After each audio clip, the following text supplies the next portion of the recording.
Hi guys, welcome to our channel. ప్రస్తుతం మనతో మాట్లాడడానికి సీనియర్ జర్నలిస్ట్ దాము బాలాజీ గారు ఉన్నారు. వారితో మాట్లాడదాం. Hi sir. ప్రేగ్లో కాల్పులు జరిగాయి సార్. దాంట్లో 15 మంది సామాన్య ప్రజలు చనిపోయారు. దాని గురించి మీ మాటలో వివరించండి. చెక్ రిపబ్లిక్ అంటారు దేశం, దాని క్యాపిటల్ సిటీ ప్రేగ్లో నిన్న 3 గంటలకి అక్కడ టైంలో ఆఫ్టర్నూన్ 3 o'clockకి ఒక 24 ఏళ్ల కుర్రవాడు చార్లెస్ యూనివర్సిటీలోకి ఎంటర్ అయ్యాడు. అక్కడ ఫ్యాకల్టీ ఆఫ్ ఆర్ట్స్ డిపార్ట్మెంట్ విభాగంలోకి ఎంటర్ అయ్యి అక్కడ ఇష్టం వచ్చినట్టుగా ఎవరు కనిపిస్తే వాళ్ళ మీద కాల్పులు జరిపారు. మొత్తం 15 మంది చనిపోయారు. ఒక 30 మంది వరకు తీవ్రంగా గాయపడ్డారు. ఈ లోపల పోలీసులు వచ్చి అతన్ని కాల్చేసి చంపేశారు అతన్ని. ఇది జరిగింది నిన్న. నిజానికి ఏంటంటే ఇప్పటి వరకు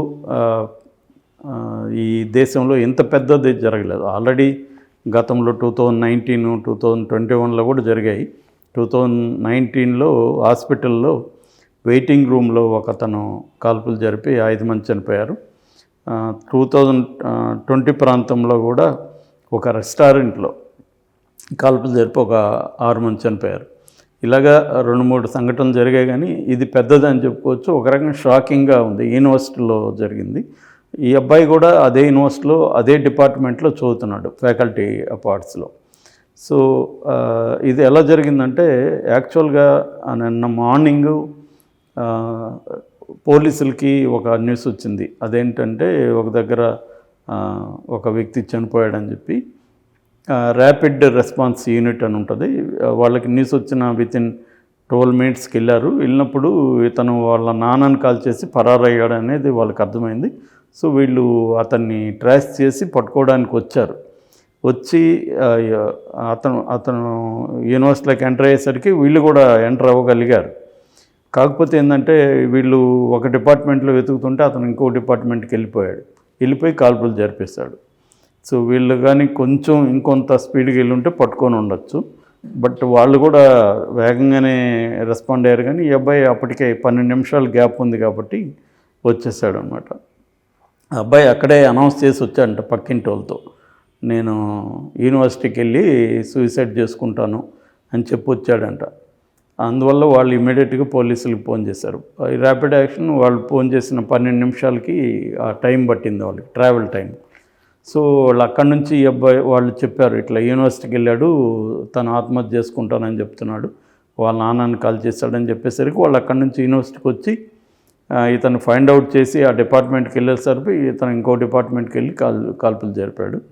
సో ఆ విజువల్స్ అంతా చూస్తే అతి భయంకరంగా ఉన్నాయి. ఎందుకంటే ఎవరు ఎక్స్పెక్ట్ చేయరు కదా.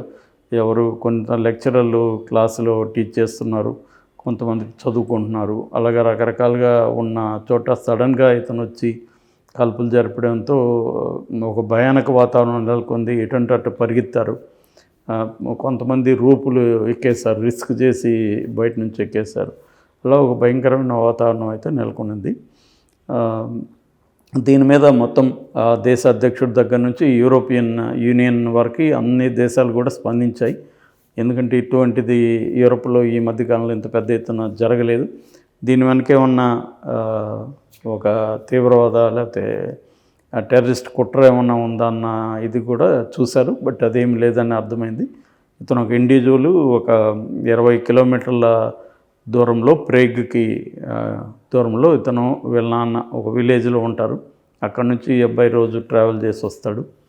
సో మామూలుగా ఆర్డినరీ స్టూడెంట్ ఇతను, ఎటువంటి ఎక్స్ట్రాడినరీగా అతని గురించి ఏమీ మాకు డౌట్ రాలేదని చెప్తున్నారు కొలీగ్స్ కానీ లెక్చరర్స్ అంతా కూడా. కాకపోతే ఆ పక్కన వాళ్ళు ఇంటి దగ్గర వాళ్ళు చెప్పేదంటే ఇతనిలో కొంచెం ఆడ్ బిహేవియర్ చూసాము గతంలో కూడా. కాకపోతే ఇవన్నీ మామూలు అనుకున్నాము. వాళ్ళ నాన్నకి అతనికి మధ్య కూడా కొంత ఇబ్బందులు ఉన్నాయనేది చెప్పారు. ఈ యూనివర్సిటీ ఏంటంటే ఇది 14th century one of the oldest universities in Europe అనమాట. అందువల్ల యూనివర్సిటీలో ఎప్పుడు ఇలాంటిది జరగలేదు ఇప్పటివరకు. అందువల్ల ఒక రకమైన షాక్ ఇదని మనం చెప్పచ్చు. అయితే ఇక్కడ మనం యాక్చువల్గా మన ఛానల్లో ఇంతకుముందు నేను అమెరికాలో జరిగిన కాల్పుల గురించి కూడా చెప్పుకున్నాను. అసలు ఎక్కువ ఇలాంటి దీన్ని ఏమంటారంటే మాస్ కిల్లింగ్స్ లేదా మాస్ షూటింగ్స్ అని చెప్తుంటారు. అంటే దానికి డెఫినేషన్ ఏమంటే 5 మంది కంటే పైన ఉంటే దాన్ని మాస్ కిల్లింగ్స్గా పిలుస్తున్నారు. 100 వరకు కూడా ఉండొచ్చు. చాలాసార్లు ఇంకా ఎక్కువ మంది కూడా చనిపోయిన సంఘటనలు ఉన్నాయి. జనరల్గా ఇలాంటివి అమెరికాలో ఎక్కువ జరుగుతుంటాయి, యూరోప్లో కూడా అప్పుడప్పుడు జరుగుతుంటాయి. ఆ మధ్య కూడా రష్యాలో జరిగింది. యాక్చువల్గా ఈ అబ్బాయి రష్యాలో జరిగిన కిల్లింగ్స్ వీడియోస్ అవన్నీ బాగా చూసేవాడని, అవి చూసి ఇన్స్పైర్ అయ్యేవాడని కూడా చెప్తున్నారు. సో దీని మీద యాక్చువల్గా ఏంటంటే అమెరికన్ సైకాలజికల్ అసోసియేషన్ ఇలాంటి సంస్థలు అధ్యయనం చేశారు. అసలు రీజన్స్ ఏంటి, ఎందుకు ఇలాగ మనుషులు తమకు సంబంధం లేని ఒక దగ్గరికి వచ్చి తమకు తెలియని మనుషులను కూడా కాల్ చేసి వెళ్ళిపోతున్నారు ఎందుకన్నప్పుడు వాళ్ళు కొన్ని ప్యాటర్న్స్ని ఐడెంటిఫై చేశారు. ప్రధానంగా 98% ఇలాంటి కిల్లింగ్స్ చేసినప్పుడు మేల్ పర్సన్సే ఉంటారు, మగవాళ్ళే చంపుతున్నారు. స్త్రీలు ఒక 2% మాత్రమే కేసెస్లో ఉన్నారు. రెండవది, దీనికి ఈ బిహేవియర్కి మెంటల్ ఇల్నెస్కి ఏమన్నా సంబంధం ఉందా, అంటే మానసిక రోగులే చంపుతారా అని ఒక ప్రశ్న తలెత్తుంది. చాలామంది ఏం నమ్ముతారంటే ఇలాంటి చేస్తున్న వాళ్ళు మానసికంగా సరిగా ఉండరని నమ్ముతున్నారు. బట్ అది నిజం కాదనేది సైకలాజికల్ అసోసియేషన్ చెప్తుంది. అది కొన్ని కేసుల్లో 3/3 కేసుల్లో మాత్రం అది వాస్తవమే, ఏదో ఒక రకమైన సైకలాజికల్ ఇల్నెస్ ఉంటుంది, మెంటల్ ఇల్నెస్. కానీ అదే కారణం అని చెప్పలేము అని వాళ్ళు చెప్పిన కొన్ని కారణాలు ఏంటంటే, ఇలాంటి చేసిన వాళ్ళని ప్రొఫైల్స్ అంటారు, డీటెయిల్గా ప్రొఫైలింగ్ తయారు చేస్తారనమాట స్టడీ చేయడానికి. సో ఆ ప్రొఫైల్స్ తయారు చేసినప్పుడు ఏంటంటే ఎక్కువ మంది లోన్లీగా ఉండడం, హోప్లెస్గా ఉండడం, తమ పట్ల తాము లోతింగ్ బిహేవియర్ అంటారు, అంటే తమ పట్ల తమంటే తమకే ఇష్టం లేకపోవడం, బతకడం పట్ల వాళ్ళకి పెద్ద ఆసక్తి లేకపోవడం, ఎక్కువ మందికి ఆత్మహత్య చేసుకునే ఒక స్వభావం ఉండడం. సో ఇవి ఎక్కువ ఉంటాయి అనేది వాళ్ళు చెప్పినది. దీనికి ప్రధానంగా వాళ్ళు కారణాలుగా ఏం చెప్తా అంటే, స్కూల్లో చదివేట కుర్రాడైతే స్కూలే నా పరిస్థితి కారణమని నమ్ముతాడు, కాలేజీ అయితే కాలేజే నా పరిస్థితి కారణమని నమ్ముతాడు, లేదా చర్చి నా పరిస్థితి కారణమని నమ్ముతాడు. అందుకనే స్కూళ్ళు, కాలేజీలు, చర్చెస్ ఈ ప్లేసులు ఎక్కువ జరుగుతుంటాయి ఇలాంటివి. సో వాళ్ళు అలా నమ్మడం వల్ల ఏమవుతుందంటే, తాము ఆత్మహత్య చేసుకునే ముందు కొంతమందినైనా చంపేసి ఈ ప్రపంచానికి తామంటే ఏందో తెలియజేయాలి అన్న ఒక ఉద్దేశం ఉంటుంది. వీళ్ళు వైలెన్స్తో ఎక్కువ భాగం ఏంటంటే ఆన్లైన్లో ఎక్కువ గడుపుతారు ఇలాంటి వాళ్ళు. ఆన్లైన్లో కూడా ఏవి చూస్తుంటారంటే మోస్ట్ వైలెంట్ వీడియోస్, వైలెంట్ వెబ్సైట్లు చూస్తుంటారు. చాలా వెబ్సైట్లు, చాలా వీడియోస్ ఎలా ఉంటాయంటే సెలబ్రేటింగ్ వైలెన్స్ అనేది కనబడుతుంది. సో దాన్ని చూసి వీళ్ళు ఇన్స్పైర్ అవుతారు ఒకటి. రెండవది, ఇంకొక ఇంపార్టెంట్ ఆస్పెక్ట్ ఏమంటే వీళ్ళకి గన్స్ అందుబాటులో ఉన్నాం. అమెరికాలో గన్ కల్చర్ అనేది very common, anybody can buy A gun, కాబట్టి అందుబాటులో ఉంటుంది. కాబట్టి వాళ్ళు ఈజీగా చేసేయగలరు. చాలామందికి చేయాలని ఉన్నా చేయలేరు, కానీ వీళ్ళు చేయాలని కానీ అనిపిస్తే చేయడానికి బయట పరిస్థితులు అనుకూలంగా ఉన్నాయి. అందుకని ఈ దేశాల్లో ఎక్కువ జరుగుతుంది అనేది ఒకటి.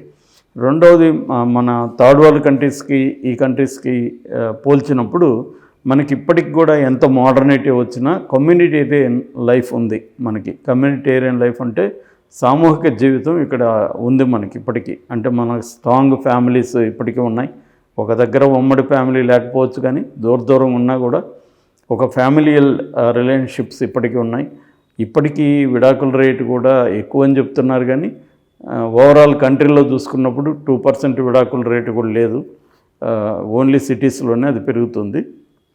కాబట్టి ఈ కమ్యూనిటేరియన్ లైఫ్ వల్ల మనిషికి ఇటువంటి ఎక్స్ట్రీమ్ బిహేవియర్ రాదు, అంటే అలూఫ్గా ఆలోచించే బిహేవియర్ రాదు అనేది కూడా సైకాలజిస్టులు చెప్తున్నారు. అక్కడేమంటే ఆటమిక్ హ్యూమన్ బీయింగ్నెస్ అంటారు, అంటే ఒంటరిగా బతకడం అనేది ఎక్కువ ఉంటుంది. తల్లిదండ్రులు కలవాలంటే కూడా అపాయింట్మెంట్లు తీసుకునే పరిస్థితి ఉంటుంది. సో అందువల్ల వాళ్ళకి లోన్లీగా ఉండడం, ఈ లోన్లీగా ఉండేవాళ్ళు సైలెంట్గా ఉండకుండా నెట్లో తమకి ఈ వైలెన్స్ వీడియోస్ ఇవన్నీ చూస్తూ రావడం, వాళ్ళలో కలిగే ఫీలింగ్స్ని ఎవరితో షేర్ చేసుకోలేకపోవడం, దీనివల్ల వీళ్ళు ఇలాంటి షూటింగ్స్కి పాల్పడుతున్నారని చెప్తున్నారు. దీన్ని ప్రివెంట్ చేయడం మాత్రం డిఫికల్ట్. కాకపోతే ఏంటంటే ఎక్కడో ఒక చోట వీళ్ళు ముందుగా హింట్ ఇస్తారు. కాలేజీల్లో అయితే నేను నాకు అలా చంపాలని ఉందని చెప్తారు, సరదాగా జోకులు వేసుకొని వదిలేస్తారు. స్కూళ్ళల్లో కూడా అలా ఎక్స్ప్లోర్ చేసిన సందర్భాలు ఉన్నాయి.